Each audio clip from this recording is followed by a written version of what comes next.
Hello student. तो चलिए class 10th के मैथ क्लास में आपका स्वागत है। तो देखिए कल के वीडियो में आप लोग पढ़े थे प्रश्नावली 2.1 मतलब बहुपद और चर राशि क्या होता है, चर राशि क्या होता है, बहुपद के प्रकार पढ़े थे। बहुपद एक पदी बहुपद, द्विपदी बहुपद, फिर रैखिक बहुपद पढ़े थे, फिर द्विघात बहुपद पढ़े थे, फिर बहुपद का ज्यामिति जो बहुपद के शून्य का ज्यामिति अर्थ हम लोग ग्राफ से पढ़े थे कि ग्राफ को देख करके एक्स अक्ष को जितने बिंदु पर काटता है, ठीक है, तो उसके उतना ही शून्य होते हैं। तो यहाँ तक हम लोग पढ़ लिए थे। आज पढ़ेंगे बहुपद के शून्यकों और गुणांकों में संबंध। तो सबसे पहले हम लोग देखेंगे रैखिक बहुपद। रैखिक बहुपद आप लोग कल पढ़े थे कि रैखिक बहुपद जो होता है ऐसा बहुपद जिसमें चर राशि का अधिकतम घात क्या हो, एक हो, 1 हो, उसे रैखिक बहुपद कहते हैं। ठीक है, तो जैसे यदि देखिए रैखिक बहुपद में यदि रैखिक बहुपद px बराबर ax प्लस b का शून्यक के हो तो देखिए आपको बताया थे कि किसी बहुपद का जो शून्यक होता है उसको जीरो करता है। मतलब किसी बहुपद का शून्यक जो होता है उस बहुपद के चर राशि में रखने पर उस बहुपद का मान शून्य हो जाता है। रखने पर हो जाता है ना, यानी अगर हम पी एक्स के स्थान पर के रखें तो इसका मान क्या हो जाएगा, जीरो हो जाएगा। यानी a इंटू के प्लस बी बराबर जीरो हो जाएगा। तो हो जाएगा a इंटू के बराबर माइनस बी, तो के बराबर हो जाएगा माइनस बी बाई ए। यानी रैखिक बहुपद का जो शून्यक होगा, अतः रैखिक बहुपद का शून्यक रैखिक बहुपद का शून्यक बराबर हो जाएगा आपका माइनस बी बाई ए हो जाएगा। चलिए ये है रैखिक बहुपद के, यानी रैखिक बहुपद का अगर शून्य के है तो के बराबर होता है, अर्थात हम लिख सकते हैं, यानी के बराबर यहाँ लिखा गया है। अगर किसी रैखिक बहुपद का शून्य के है, ठीक है, तो उसके शून्यकों में और उसके बहुपद के गुणांकों में जो संबंध होगा वो के बराबर माइनस बी बाई ए होगा। अब चलिए देखते हैं द्विघात बहुपद। द्विघात बहुपद के बारे में देखेंगे हम लोग। द्विघात बहुपद यदि द्विघात बहुपद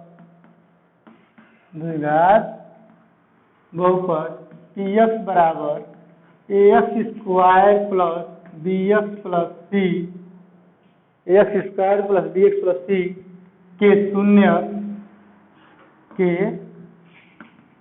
शून्यक अल्फा तथा बीटा हो तो देखिए वो रैखिक बहुपद में केवल एक शून्यक होता है, इसलिए उसको के बस मानते हैं। ये द्विघात बहुपद है तो इसमें दो घात है, इसके अधिकतम शून्यक जो होंगे वो दो होंगे, ठीक ना, इसलिए इसमें अल्फा और बीटा माना गया है। ठीक है, तो कह रहा है यदि द्विघात बहुपद इतने यानी पी एक्स बराबर X square plus B X plus C बराबर X square plus B X plus C के शून्यक अल्फा तथा बीटा हो तब जो होता है, देखिए शून्यकों का योगफल, शून्यकों का योग यानी अल्फा प्लस बीटा योग बराबर होता है माइनस एक्स का गुणांक बटे एक्स स्क्वायर का गुणांक। यानी शून्यकों का योग मतलब जो शून्यक होंगे, जैसे इसका अल्फा बीटा शून्यक है तो शून्यकों का योग अल्फा प्लस बीटा हो जाएगा, ठीक ना। तो अल्फा प्लस बीटा बराबर हो जाएगा माइनस एक्स का गुणांक, मतलब एक्स क्या है, बी है ना, ये हो जाएगा माइनस बी, एक्स स्क्वायर गुणांक क्या है, ए है, तो माइनस बी बाई ए हो जाएगा। यानी अल्फा प्लस बीटा बराबर हमारा हो जाएगा माइनस बी बाई ए हो जाएगा। ये पहला हो गया। अब देखिए दूसरा होता है शून्यकों का गुणनफल। शून्यकों का गुणनफल। तो शून्यकों का गुणनफल बराबर होता है अचर पद बटे एक्स स्क्वायर का गुणांक होता है। अचर पद बटे एक्स स्क्वायर का गुणांक अर्थात अल्फा इंटू बीटा बराबर होगा, अचर पद इसमें क्या है, सी है ना, अचर पद सी हो जाएगा, एक्स स्क्वायर का गुणांक क्या है, ए है, तो अल्फा इंटू बीटा बराबर हो जाएगा हमारा सी बाई ए हो जाएगा, ठीक। और अल्फा प्लस बीटा बराबर माइनस बी बाई ए हो जाएगा। अब चलिए देखते हैं त्रिघात बहुपद। यदि त्रिघात बहुपद यहाँ कर दीजिए, यदि त्रिघात बहुपद A X cube plus B X square plus C X plus D के शून्य अल्फा बीटा तथा गामा हो तो अब देखिए इनका योगफल क्या होता है, शून्यकों का योगफल, शून्यकों का गुणनफल, फिर दो शून्यकों के गुणनफल का योगफल। तो पहले देखिए शून्यकों का योगफल बराबर होता है माइनस एक्स का गुणांक और एक्स स्क्वायर का गुणांक बटे एक्स क्यू का गुणांक होता है,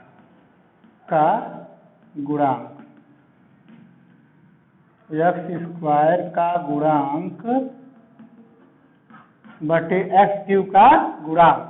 अर्थात हम इसको ऐसे लिख सकते हैं, अर्थात alpha plus beta plus gamma equal to होता है माइनस बी बाई ए होता है। ये हो गया पहला सूत्र, ठीक। दूसरा देखिए शून्यकों के दो शून्यकों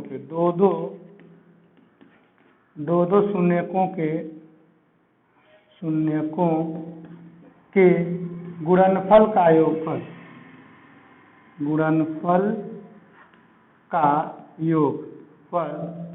बराबर होता है अच्छा सी एक्स का गुणांक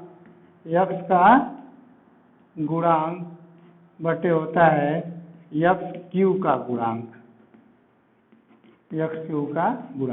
अर्थात हम इसको इस तरह से लिख सकते हैं, अर्थात alpha into beta plus beta into gamma plus gamma into alpha बराबर होता है आपका सी बाई ए होता है। ये फॉर्मूला हो गया। अब तीसरा देखिए, तीसरा है शून्यकों का गुणनफल। शून्यकों का गुणनफल बराबर होता है अचर पद माइनस अचर पद बटे में एक्स क्यू का गुणांक।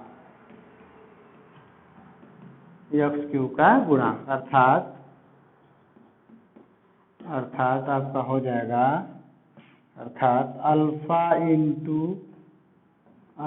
इंटू बीटा इंटू गामा बराबर हो जाएगा माइनस डी अपान ए हो जाएगा। ये रहा है आपका बहुपद के शून्यकों और गुणांकों के बीच संबंध रहा, ठीक है।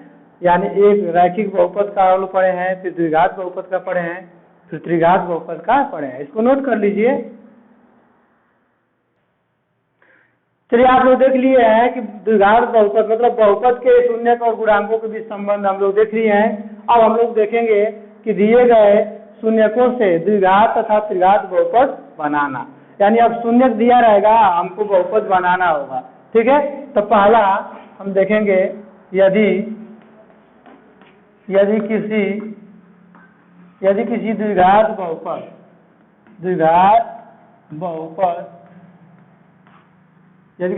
बहुपद के शून्य अल्फा तथा बीटा हो तो द्विघात बहुपद बराबर होता है, k इंटू ब्रैकेट में एक्स स्क्वायर माइनस माइनस शून्यकों का योगफल यानी योग इंटू एक्स प्लस शून्यकों का गुणनफल, शून्यकों का गुणनफल होता है। या इसको ऐसे भी लिख सकते हैं, या द्विघात बहुपद यानी सी एक्स बराबर लिख दीजिए, सी एक्स बराबर के इंटू एक्स स्क्वायर माइनस शून्यकों का यानी अल्फा प्लस बीटा ब्रैकेट में into x plus alpha into beta. ये हो जाएगा आपका द्विघात बहुपद के शून्य। फिर दूसरा देखिए, यदि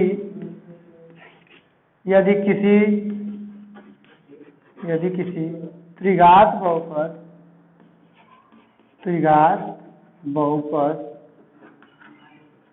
के शून्य अल्फा बीटा तथा गामा हो तो त्रिघात बहुपद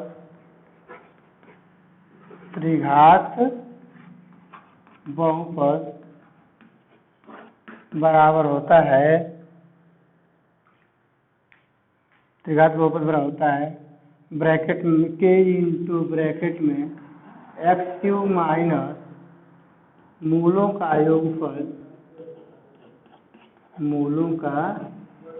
चलिए डायरेक्ट लिख दे रहे हैं, minus alpha plus beta plus gamma into x square plus alpha beta plus beta gamma plus gamma alpha into x minus alpha beta gamma. ये होता है फार्मूला त्रिघात बहुपद का। ठीक है, त्रिघात बहुपद का ये भी लिख दीजिए, एक नोट पॉइंट लिख लीजिए, जहाँ जो k है एक वास्तविक अचर है, अचर संख्या है जिसका मान